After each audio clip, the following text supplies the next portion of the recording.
With Allied victories in Italy, the tide of the war has continued to turn against the Axis powers. The time has come for the Allies to break into France and push the Germans back to their own border. The war will now move into the resort towns of southern France, the French Riviera. Ted Fleeser was with the U.S. 45th Infantry Division. This is where he would meet the enemy, on the battlefront.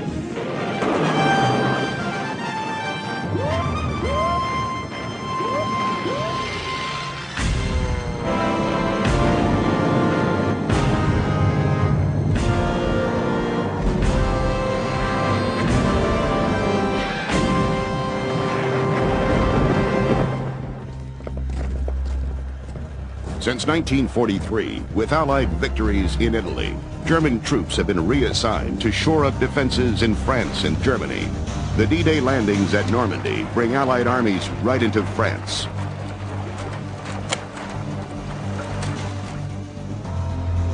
By August 1944, 2 months after the D-Day invasion, the Allies have consolidated their forces. Now they head east to break down German defense positions.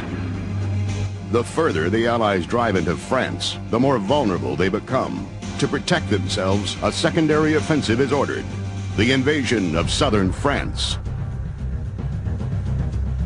Operation Dragoon is to land Allied troops east of Marseille and Toulon on the Mediterranean coast, and to open a new battlefront on the French Riviera. The landing beaches and their approaches are chartered to perfection, and the deployment of enemy troops is no secret. The Maquis, the French resistance forces, report every movement.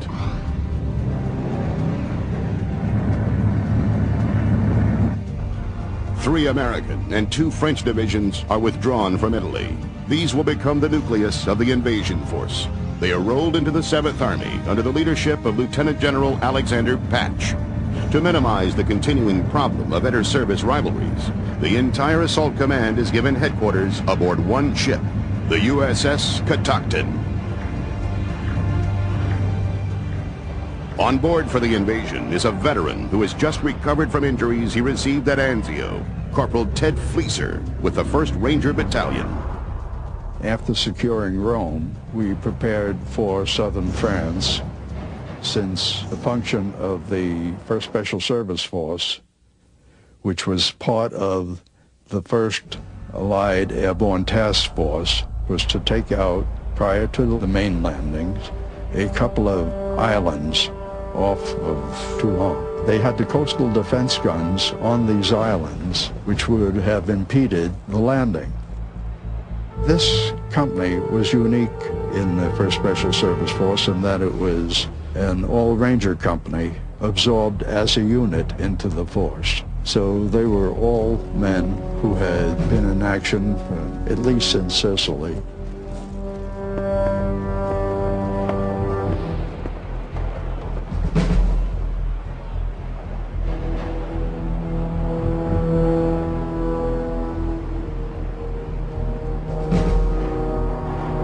The Germans are expecting the landings in southern France. General Johannes Blockowitz stations 30,000 troops in the assault zone.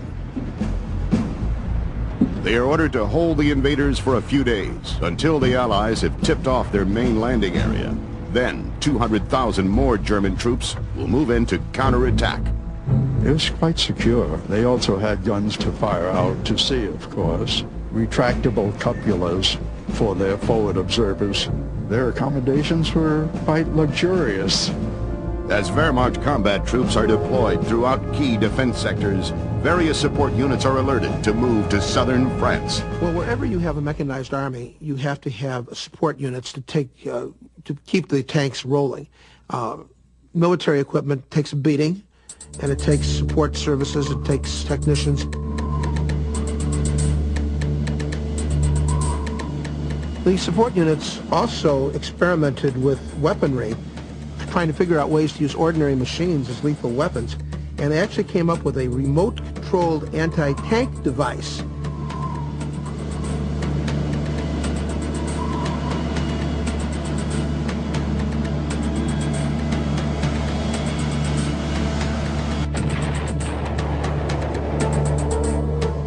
when they were needed in the front lines, the mechanics and the engineers could be transferred into fighting units. So these units were following the Panzers wherever they went.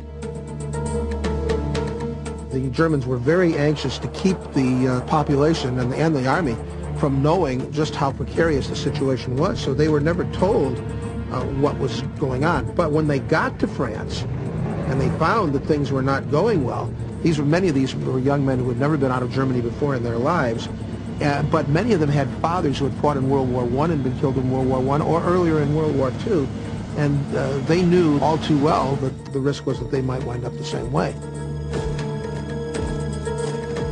So the morale was not as good as it would have been had the soldiers not been on the scene and seen what the Allies were throwing against them.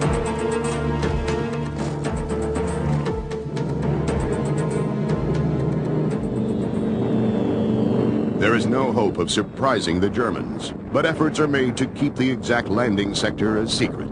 Bombers of the Mediterranean Allied Air Force hit selected stretches of coastline, but only one of them is the intended assault area.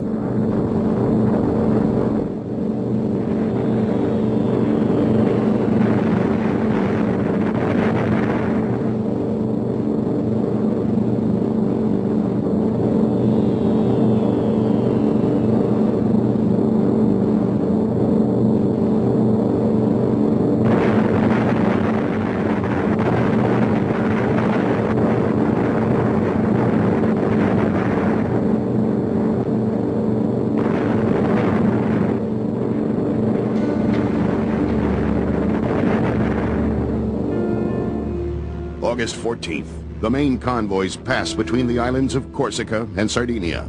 Barrage balloons protect the ships from low-flying enemy planes. But in truth, the Germans have little air power available to them from their depleted Luftwaffe.